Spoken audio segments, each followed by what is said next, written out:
Bismillahirrahmanirrahim. Nous allons continuer avec le chapitre Al-Mutaqariban, Al-Mutajanisan et Al-Mutamathilan. Nous allons continuer sur le tout premier qui était Al-Mutaqariban. Nous avions eu à voir certaines remarques dessus.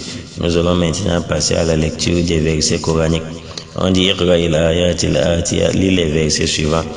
Le premier verset dit qu'Allah balrana ala qulubihim ma kanu yaksibun.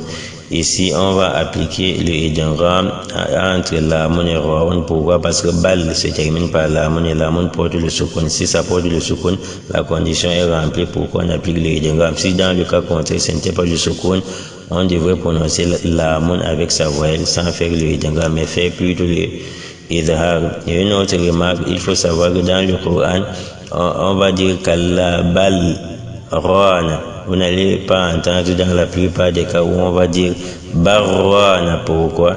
Parce qu'après le mot bal, il y a un sinun qui est souvent en haut. Ce sinun, c'est une abréviation qui veut dire saktun, le silence. Kalla bal rana. On fait souvent ce silence. Et lorsqu'on pénètre le silence entre deux lettres, ça empêche à ce qu'on ne fasse le idgham. Mais dans d'autres versions, ce silence n'existe pas et on va appliquer le idgham. Donc si on oublie le sinun de manière générale en fonction de la règle qu'on a vu, parce que dans d'autres versions du Coran, vous allez voir que le sinun n'existe plus. On va dire A'udhu billahi minash shaitanir rajim. كلا بران على قلوبهم ما كانوا يكسبون قل رب إما تريني ما يوعدون. Dans le Coran, après Qul, vous allez voir que Rabbi commence par le shadda. Il y a le shadda sur Ra'un. On n'a pas besoin de placer ce shadda lorsqu'on connaît déjà la règle. Le shadda est souvent là pour faciliter la tâche d'appliquer les règles connues. Rabbi imma turiyanni ma yu'adun. Et lorsqu'on arrive sur imma, il faut éviter de dire imma, on doit faire le ghunna pendant 2 mouvements. C'est ce qui est venu au chapitre 3 dans le chapitre précédent. Imma, voilà comment ça doit se passer. On fait le ghunna pendant 2 mouvements qui est environ 1 seconde. Rabbi fala taj'alni fil qawmi adh-dhalimin. Wa inna, on a plus le ghunna ici pendant 2 secondes parce que c'est non. On a vu cela dans le chapitre 3, chapitre précédent. Wa inna ala an nuriyaka.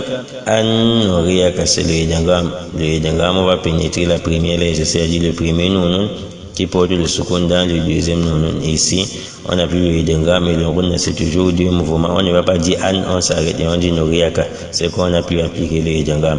Wa inna ala an nuriyaka ma na'iduhum laqadirun.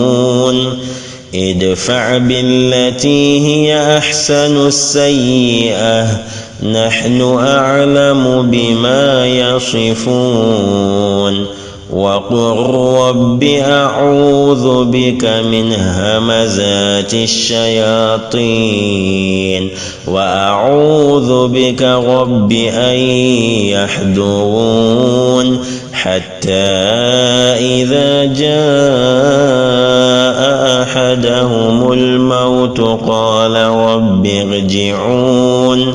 On ne va pas dire on n'applique plus le idgham ici. Pourquoi? Parce que l'amun porte une voyelle et la condition pour appliquer le idgham est annulée. L'amun porte une voyelle et de ce fait on va faire le idhar au lieu du idgham. On va dire qala rabbi irji'un وقل رب اغفر وارحم وأنت خير الراحمين قال بل ربكم رب السماوات والأرض الذي فطرهن وأنا على ذلكم من الشاهدين.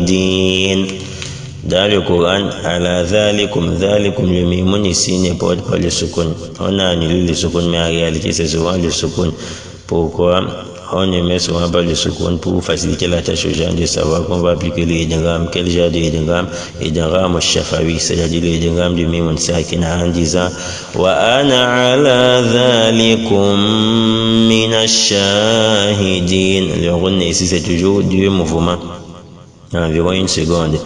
فتعالى الله الملك الحق ولا تعجل بالقرآن من قبل أن يقضى إليك وحيه وقل رب زدني علما ألم تر كيف فعل ربك بأصحاب الفيل. On n'a pas appliqué le idgham ici en disant fa'ar rabbuka tout simplement parce que la mun porte le fatha. Mais vous allez voir une autre version du Coran, la version de l'imam As-Susi par exemple. Lorsqu'on arrive ici, même si la mun a fatha, on va dire fa'ar rabbuka, on va appliquer le idgham. Mais la version de Hafsun que nous utilisons couramment, ici on ne va pas appliquer le idgham parce que la mun porte une voyelle. Fa'ala rabbuka bi ashabil fil. وأما إذا ما ابتلاه فقدر عليه رزقه فيقول ربي أهانن ألم نخلقكم من ماء مهين. Nakhlukum se termine par Mimoun et Min commence par Mimoun. Ici c'est le idgham al-shafawi. On n'a pas besoin de voir shadda sur le deuxième Mimoun avant de savoir qu'on doit appliquer le idgham al-shafawi. La règle est déjà retenue. Et même après nous vient Mimoun ici. On va toujours appliquer le idgham, mais pas le idgham al-shafawi, pas le idgham de Mimoun sakina, plutôt le idgham de Nounun Sakina, parce que c'est le Nounun Sakina qui vient avant et le Mimoun suit. C'est plutôt le idgham de Nounun Sakina et non le idgham de Mimoun Sakina ou bien de Mimoun al-Shafawi. Même Ma'in se termine par Tanwin et est suivi du Mimoun. On va toujours appliquer le idgham de Nounun Sakina qui est le idgham kamil total. Alam nakhluqkum min ma'in mahin. Tout ça est idgham, la durée du run est de deux mouvements. Wallahu khalaqakum wa ma ta'malun. Ici on ne va pas dire Wallahu khalaqakum, tout simplement parce que Qafun qui vient avant porte une voyelle. Si c'était le soukoun, on devrait faire le idgham.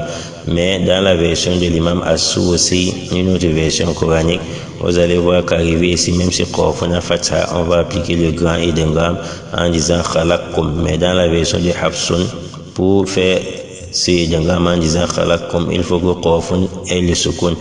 C'est limité par rapport à la version As-Susi. Ici on va dire Wallahu khalaqakum wa ma ta'malun.